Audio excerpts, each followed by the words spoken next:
Hello teachers, today we're going to be looking at Google Forms. This is going to be the first part in a two-part series.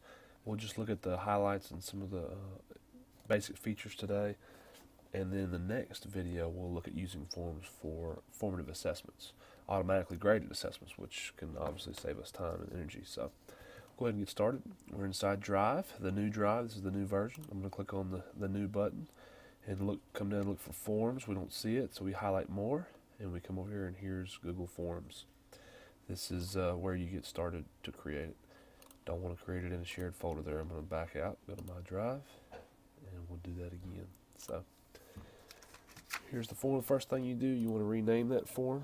I'm going to go ahead and name it something where it'll let me know what to do with it later. All right, and we're just going to kind of start from the top and work down. Form settings.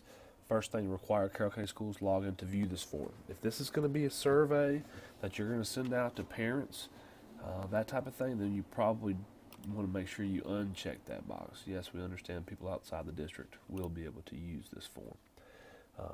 If you automatically collect Carroll County Schools usernames, then obviously that has to be checked because they have to be signed in to do that. We're not going to worry about that right here. A couple different options. Show progress bar. If you have multiple pages, that's good, especially in longer surveys. And shuffle question order. That would be more for if you're going to use this as an assessment. We'll look at that later. First thing, you can write a description about your form if you'd like, and you just get started with your question. So where it says question title, that's where you actually type in the question. So we'll just go ahead and type in a quick question. What is your favorite color?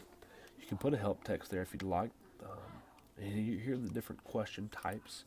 I'm going to click on that. You have text. If you're going to do a long, if you want the kids to do a long constructed response, maybe use paragraph text. Multiple choice, check boxes, and you can kind of see some of the different features they have here. We're going to stick with multiple choice. And we'll look at this later because this can be beneficial for us. Option 1, red, blue, green. I'm not going to sit here and put them all, so what I want to do now is click that Add Other button.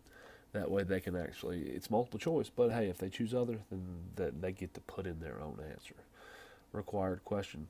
I think it's very important that we check this because if it's not required, we know people have a tendency to skip it. So it will not let them submit the form unless they've completed all the questions, as long as you check that box. So we'll click Done. All right, our first question is finished. Pretty simple. One of the things we can come up here and do is duplicate the question. Click on that. It gives us the exact same question just like it was. And now maybe we'll say, what is your least favorite color? All right. And we'll leave it just the way we want. Done. All right. So really quick to build a survey inside of Google Forms. You can add items. This is if click that drop down, you have the different options here. You have basic questions you can ask, advanced questions, but you can also insert things like images and videos, which is it's just a cool new feature they just came out with in the last year or so. We're going to click on image and choose image to upload. You can bring something directly in from your computer if you'd like to. Let's do Carroll County Schools logo here. We can open that up and upload it directly into our Google form. So after you get it there, you can resize it if you'd like, do different things with it. So once again, we'll talk about assessments later, but you can see how this can be beneficial for asking questions to the students. So you can put in the title of the image, something if the students or whoever's taking the survey hovers over, you can have an alternate text pop up for that if we want. I'm done with that. I think I'm good to go there. So images are pretty easy. I want to look at videos as well because you can import videos, but it has to be YouTube. Remember, Google owns YouTube, and this is an online program, so they're not going to let you upload videos in here. That would take up too much space. But you can link anything from a YouTube video. So let's say, come to my channel. So we want to link this Google Docs tutorial highlight video. I'll go ahead and copy this, go back into our form, URL, paste it in there, and here is our Google Docs tutorial right there inside the survey. So as long as it's linked in YouTube, then you're good to go. After you're finished putting in your information, you can come in here to the bottom and kind of set up what you want the confirmation page to look like. You can change this. Your response has been recorded. You can say thank you for participating. Whatever you would like it to say there. And you got a couple different options as well. Show link to submit another response. If it's a survey and maybe you only have 5 devices in your classroom, but you have 25 or 30 students, then you want to show link to submit another response. That way, as soon as the one student's finished, you can go back and they can click that link and the next student can take the survey. Once you finish everything, this is where you would send the form out. You're not going to share a form. Remember, this is the back end of the form. We're going to send out the live version. So if you see right here, we can actually view the live form.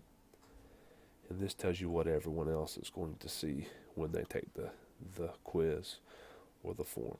So they have some different templates you can use. I usually just stick with the basics. So that's the view live form button. If you click send form, a couple different ways to get the form out to people. If you're going to do, I can do CHS faculty and staff and send it to everyone there on staff if I wanted to. So you can send it via email.